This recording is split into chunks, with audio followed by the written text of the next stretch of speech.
So people often ask me what was it that drew me to this property. And it actually wasn't love at first sight. I was originally looking for a piece of land to build on, but I was having a hard time finding a piece of land, and then this house kind of fell onto the market as a foreclosure, and it was so ugly and so neglected that I thought, this is something I can actually work with.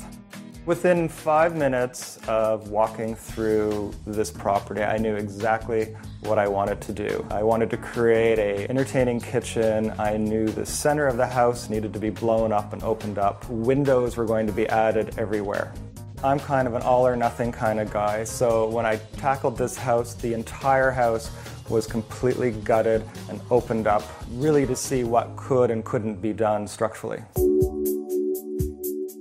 The style is kind of my take on country chic. It's a very hard line, trying to not have it be country cutesy, but not wanting it to be too slick like the city. And I think I've achieved that with my use of found objects, reclaimed objects, as well as new pieces. My most favorite room in the house is the kitchen. It's actually my dream kitchen. I kind of took everything that I always like to put into my client's home and interpreted it into this kitchen here.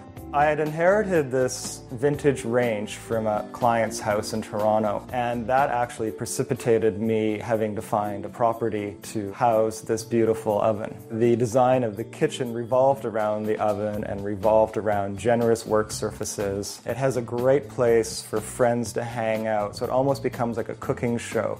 People are hanging out on the sofa, on the steps, on the bench. It's really a fun place to entertain.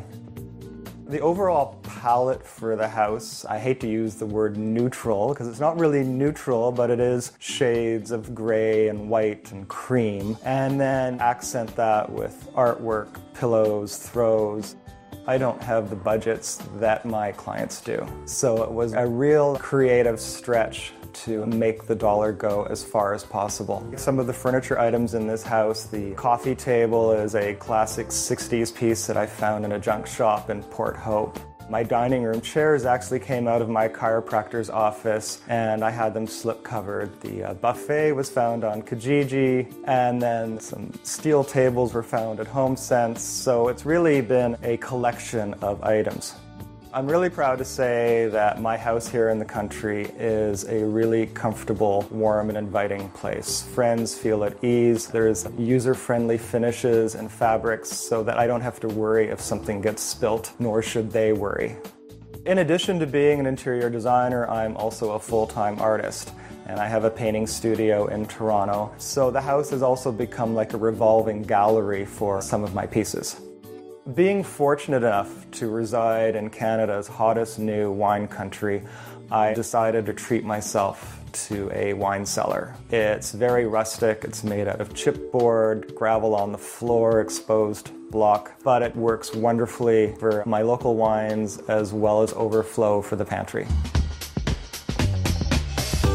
One of the enticing features of the property is it had an existing pool that had been not used for years. So when I discovered that the pool was still operational, the deck and the screened-in porch were designed and built around this existing pool. I'd have to say in the summer that the screened-in porch is my most favorite room. I live in there, I've slept in there, I have dinner parties in there. There's even a small hot tub for two located in there that can be used year-round. It really is an incredible space.